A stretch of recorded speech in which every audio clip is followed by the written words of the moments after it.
प्यारे विद्यार्थियों, मैं विजय वर्मा आज के अपनी इस ऑनलाइन क्लास में एक बार फिर से आपका हार्दिक स्वागत करता हूं। आज की अपनी इस कक्षा में हम सब उपवाक्य के बारे में जानेंगे। उपवाक्य के बारे में जानना इसलिए जरूरी है क्योंकि हमने रचना के आधार पर वाक्य भेद पढ़े, उसमें सरल वाक्य, संयुक्त वाक्य और मिश्र वाक्य के बारे में जाना। संयुक्त वाक्य और मिश्र वाक्य के बारे में जाना, उसको समझने के लिए उपवाक्य के बारे में जानकारी होनी आवश्यक है। तो इस कक्षा में हम उपवाक्य के बारे में जानेंगे। सबसे पहले तो उपवाक्य होता क्या है, उपवाक्य किसे कहते हैं। तो उपवाक्य वाक्य का एक अंश होता है, वाक्य का एक अंश होता है। सीधे शब्दों में बोल सकते हैं कि वाक्य का लघु रूप या वाक्य का अंश ही क्या कहलाता है, वाक्यांश कहलाता है। जैसा कि आप देख पा रहे हो, वाक्य का लघु रूप या वाक्यांश ही उपवाक्य कहलाता है। एक वाक्य आपके सामने उदाहरण के रूप में मैं रख रहा हूं, आप देख पा रहे हो, मैं भी गया था एवं मोहन भी आया। पूरा का पूरा क्या है कि वाक्य है। इस वाक्य के अंतर्गत आपको पता होना चाहिए कि उपवाक्य प्रयुक्त हुए हैं या नहीं हुए। तो सीधे शब्दों में सरल वाक्य की बात हम करें, सरल वाक्य में उपवाक्य प्रयुक्ति नहीं होते। उसको तो आप अलग तरीके से समझ सकते हो, उसमें उसको समझने में कोई दिक्कतें नहीं आएगी। यहां हम बात करेंगे इस उदाहरण के अंतर्गत। तो आप देख पा रहे हो कि इसमें एक योजक शब्द आया है। जैसा कि संयुक्त वाक्य के अंतर्गत आपने समानाधिकरण योजक शब्दों के बारे में जाना, ऐसा एक योजक शब्द आपको देखने को मिल रहा है एवं। एवं क्या है, समानाधिकरण योजक शब्द। और समानाधिकरण योजक शब्द के दोनों तरफ के जो उपवाक्य हैं उनसे मिलकर के बनता है संयुक्त वाक्य। तो यहां आप देखिए, मैं भी गया था, यहां तक का क्या है कि उपवाक्य है। उसके बाद वाला देखें तो मोहन भी आया, ये भी क्या है कि उपवाक्य। अब समझिए, दोनों तरफ के जो उपवाक्य हैं ये यहां स्वतंत्र उपवाक्य कहलाएंगे, या आप इन्हीं को क्या कह सकते हो, सरल या साधारण वाक्य भी कह सकते हो। और दो या दो से अधिक सरल या स्वतंत्र उपवाक्य अगर देखने को मिले तो वहां वो संयुक्त वाक्य होता है। परंतु हम यहाँ उपवाक्य के बारे में पढ़ रहे हैं, तो उपवाक्य को जानने के लिए आप देख पा रहे हो कि दो उपवाक्य एवं योजक शब्द से जुड़े हैं और दोनों उपवाक्यों से मिलकर के एक वाक्य बना। और एवं समानाधिकरण योजक शब्द, समानाधिकरण योजक शब्दों का प्रयोग आप जानते हो संयुक्त वाक्य के अंतर्गत होता है। तो ये वाक्य के संदर्भ में बात की जाए तो संयुक्त वाक्य, और उपवाक्य के संदर्भ में बात करें तो समानाधिकरण योजक शब्दों के दोनों तरफ के उपवाक्य हैं वो स्वतंत्र उपवाक्य कहलाते हैं। बात करें दूसरा उदाहरण देखो, शिवानी स्कूल नहीं आई, यहां तक का भाग क्या है, उपवाक्य हो गया। योजक शब्द इसमें क्योंकि, जैसा कि आपको बताया जा चुका है, मिश्र वाक्य के अंतर्गत वेदिकरण योजक शब्द प्रयुक्त होते हैं और वेदिकरण योजक शब्दों में ही एक है, जैसा कि लिखवाए भी है ये, तो वेदिकरण योजक शब्द है। और इसके बाद वाला उपवाक्य वह बीमार है, तो दो उपवाक्य हो गए वेदिकरण योजक शब्द से जुड़े हुए हैं। इसका मतलब मिश्र वाक्य। मिश्र वाक्य अगर आप देख पा रहे कि मिश्र वाक्य, तो मिश्र वाक्य में दो उपवाक्य आते हैं। एक तो आता है प्रधान उपवाक्य और एक होता है आश्रित उपवाक्य। जानेंगे हम आगे। एक होता है आश्रित, प्रधान व आश्रित, ये दो उपवाक्य होते हैं। तो सीधे शब्दों में योजक शब्द के तुरंत बाद वाला आप मान सकते हो आश्रित उपवाक्य, शेष बच गया वो क्या हो गया, प्रधान। तो शिवानी स्कूल नहीं आई, ये है प्रधान उपवाक्य, इसको आप क्या मान सकते हो, प्रधान उपवाक्य। दूसरा वह बीमार है, ये क्या हो गया, आश्रित उपवाक्य। यानी ये वाला उपवाक्य है, ये पहले वाले जो उपवाक्य की बात करें इस पर क्या है, आश्रित है। तो ये दोनों तरफ क्या है, उपवाक्य हैं। उपवाक्य के भेदों की बात करें तो उपवाक्य मुख्यतः तीन प्रकार के होते हैं, या उपवाक्य के मुख्यतः तीन भेद होते हैं। सीधे शब्दों में सबसे पहले प्रधान उपवाक्य, उसके बाद करें आश्रित उपवाक्य, उसके बाद अपन पढ़ेंगे स्वतंत्र उपवाक्य। तो सबसे पहले देखिए प्रधान उपवाक्य, आपकी जानकारी के लिए बता देना चाहता हूं कि प्रधान उपवाक्य और आश्रित उपवाक्य ये दोनों तरह के उपवाक्य मिश्र वाक्य में प्रयुक्त होते हैं। एक बात और बताना चाहूंगा, मिश्र वाक्य में ये दोनों तरह के उपवाक्य जो हैं ये वेदिकण योजक शब्दों से जुड़ते हैं। इसके बारे में हम पढ़ चुके हैं। प्रधान उपवाक्य होता क्या है? सीधे शब्दों में कहें कि जिस उपवाक्य पर कोई अन्य उपवाक्य आश्रित न हो या कोई अन्य उपवाक्य निर्भर न रहे, वो प्रधान उपवाक्य होता है। जैसे एग्जाम्पल उदाहरण के रूप में देखिए, अध्यापक चाहता है कि उसके शिष्य सुनागरिक बने। अब देखना है कि यहाँ योजक शब्द के दोनों तरफ क्या है, उपवाक्य है। हमें देखना है प्रधान उपवाक्य कौन सा है। तो सीधे शब्दों में क्या लिखा, जिस उपवाक्य पर कोई अन्य उपवाक्य आश्रित हो वो होता है प्रधान। अब देखना है अध्यापक चाहता है, अध्यापक क्या चाहता है कि उसके शिष्य सुनागरिक बने। तो आप मेरी बात समझ पा रहे होंगे कि अध्यापक चाहता है कि उसके शिष्य सुनागरिक बने। अब यहां ये जो उपवाक्य है ये पहले वाले उपवाक्य पर क्या है, आश्रित है। तो इसमें पहले वाला उपवाक्य क्या हो गया, प्रधान उपवाक्य हो गया। क्योंकि प्रधान उपवाक्य के बारे में मैंने क्या बताया कि जिस उपवाक्य पर कोई अन्य उपवाक्य आश्रित हो, तो ये वो उपवाक्य है जिस पर ये आगे वाला उपवाक्य क्या है, आश्रित है। तो जिस पर आश्रित रहता है वो उपवाक्य हो गया प्रधान उपवाक्य। बात करें आश्रित उपवाक्य की, आश्रित उपवाक्य क्या होता है, ये प्रधान उपवाक्य पर आश्रित होता है। तो सीधे शब्दों में हम कहें कि जो उपवाक्य प्रधान उपवाक्य पर आश्रित हो वो होता है आश्रित उपवाक्य। अब इसी उदाहरण के रूप में देख लो आप, अध्यापक चाहता है कि उसके शिष्य सुनागरिक बने। तो यहां आपको पता चल गया कि प्रधान उपवाक्य क्या होता है, जिस उपवाक्य पर कोई अन्य उपवाक्य आश्रित हो। तो यहाँ ये उपवाक्य ये इस पर आश्रित था, जिस पर आश्रित रहे वो प्रधान होता है, और आश्रित होने वाला जो उपवाक्य है वो है आश्रित। तो आप देख सकते हैं कि उसके शिष्य सुनागरिक बने, ये यहाँ आश्रित उपवाक्य है। तो ये एक दूसरे पर निर्भर करते हैं, यानी एक दूसरे का संबंध होता है। मिश्र वाक्य में एक प्रधान और एक आश्रित दोनों आपस में जुड़े होते हैं, और दोनों का योग किसी वेदिकण योजक शब्द से होता है। अब बात करते हैं एक विशेष बात, आश्रित उपवाक्य जो है इसके भी उपभेद बनाए गए। आश्रित उपवाक्य के भी उपभेद बनाए गए। आश्रित उपवाक्य के कितने उपभेद, 3।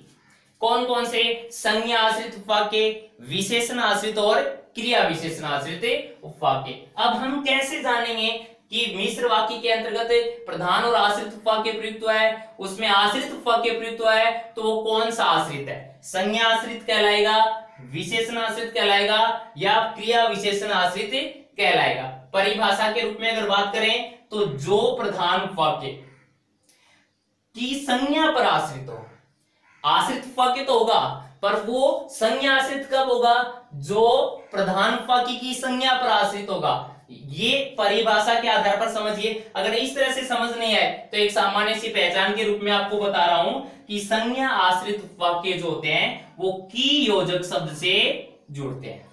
की योजक शब्द के तुरंत बाद वाला जो उपवाक्य है वो संज्ञा आश्रित होगा। इसमें देखिए, अध्यापक चाहता है कि उसके शिष्य सुनागरिक बने।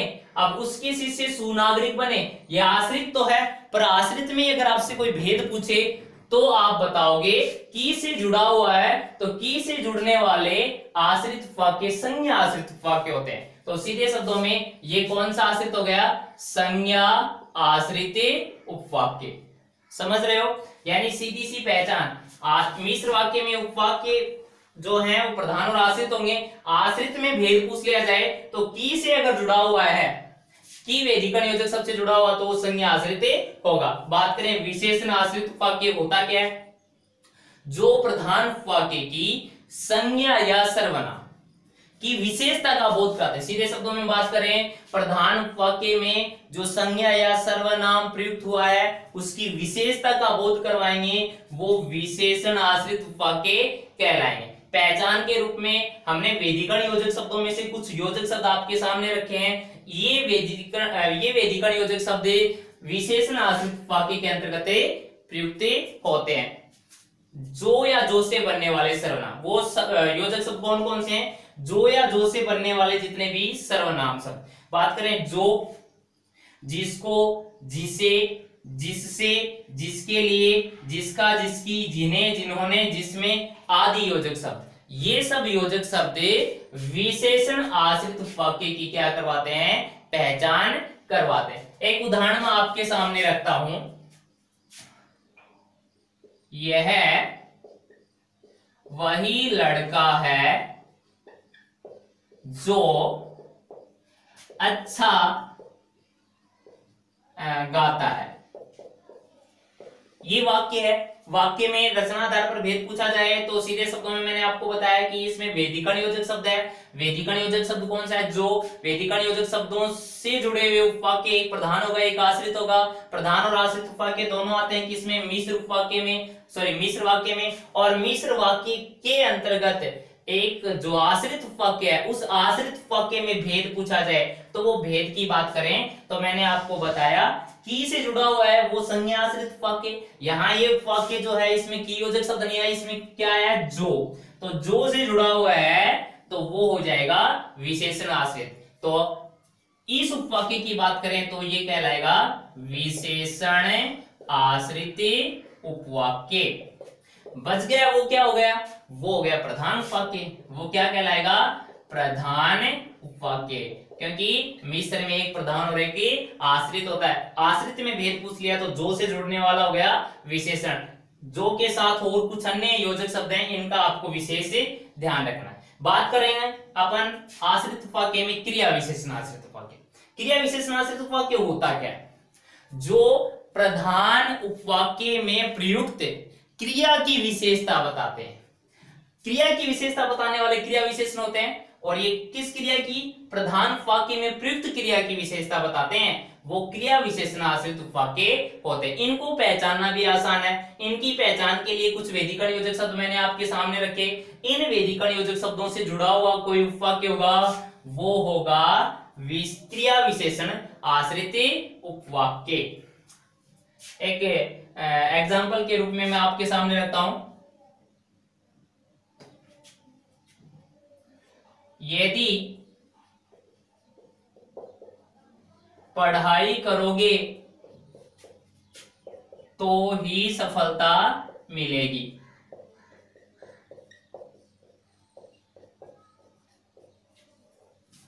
मिश्र वाक्य में उपवाक्य की बात करें तो यदि और तो एक तरह से जुड़वा योजक शब्द है। और जुड़वा योजक शब्द में बाद वाला जो होता है वो होता है आश्रित वाक्य की पहचान कराता है। यानी तो से जुड़ा हुआ है ना, वो उपवाक्य यहाँ क्या है, आश्रित उपवाक्य।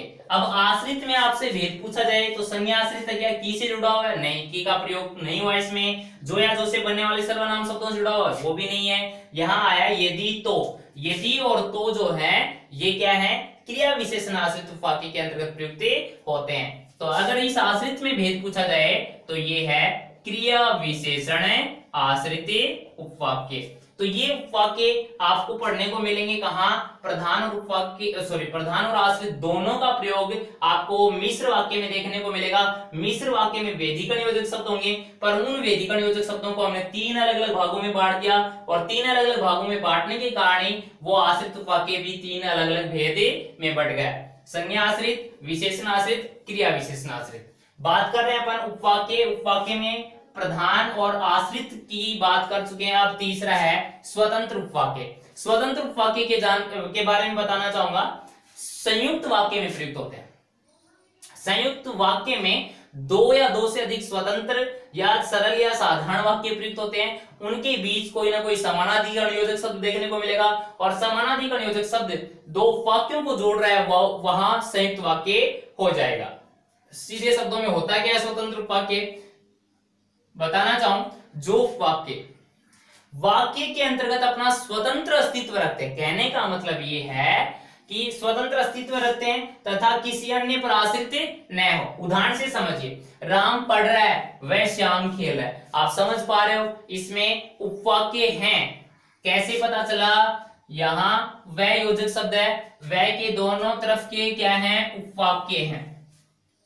अब स्वतंत्र उपवाक्य की बात करें, स्वतंत्र उपवाक्य को जानने के लिए जैसे कि हम इस उपवाक्य को हटा देते हैं, इस उपवाक्य को हटा देते हैं तो हमारे पास वाक्य क्या बचा, राम पढ़ रहा है। यानी ये वाक्य अपना स्वतंत्र अस्तित्व रखता है, अपना स्वतंत्र अर्थ प्रकट कर रहा है, ये क्या कुछ कहना चाह रहा है वो पूरी बात स्पष्ट हो रही है। जबकि यहां बात करें प्रधान वाक्य के अंतर्गत अध्यापक चाहता है, इसको रखते हैं, इसको नहीं रखते हैं। अब अध्यापक चाहता है, ये वाक्य अपना स्वतंत्र अस्तित्व नहीं रखता है या ये अपना पूरा अर्थ प्रकट नहीं कर पा रहा है, इसका मतलब इस पर कोई ना कोई आश्रित वाक्य भी देखने को मिलेगा। परंतु यहाँ अगर आगे वाले वाक्य को हटा देते हैं तो भी ये वाक्य अपना पूरा अर्थ प्रकट कर रहा है। तो सीधे शब्दों में हम कहें, अब इसको हटा देते हैं तो आगे वाला देखें, श्याम खेल रहा है, ये भी क्या है, पूरा अर्थ प्रकट कर रहा है, यानी ये भी अपना स्वतंत्र अस्तित्व रखता है। तो स्वतंत्र अस्तित्व रखने वाले उपवाक्य होते हैं स्वतंत्र उपवाक्य, और स्वतंत्र उपवाक्य जो हैं वो संयुक्त वाक्य में आते हैं। और संयुक्त वाक्य की पहचान के रूप में मैंने आपको बताया था समानाधिकरण योजक शब्द, वह एक समानाधिकरण योजक शब्द है, जैसे कि और है, तथा है, वह, या, अथवा, किंतु, परंतु, बल्कि, लेकिन, अतः, इसलिए, चाहे, चाहे, न, पर, परंतु के अर्थ में, ये सब के सब समानाधिकरण योजक शब्द। और इन दोनों के तरफ, इन दोनों से तरफ के जो उपवाक्य हैं वो स्वतंत्र उपवाक्य ही होंगे। तो ये स्वतंत्र उपवाक्य संयुक्त वाक्य में आते हैं। और बात करें प्रधान और आश्रित उपवाक्य, ये दोनों मिश्र वाक्य के अंतर्गत आते हैं। तो ये थे उपवाक्य, और उपवाक्य आपको आप लोगों को समझ आया होगा। और उपवाक्य के समझने से हमें संयुक्त और मिश्र वाक्य को पहचानने में भी आसानी रहेगी। तो आज की कक्षा में बस इतना ही। धन्यवाद।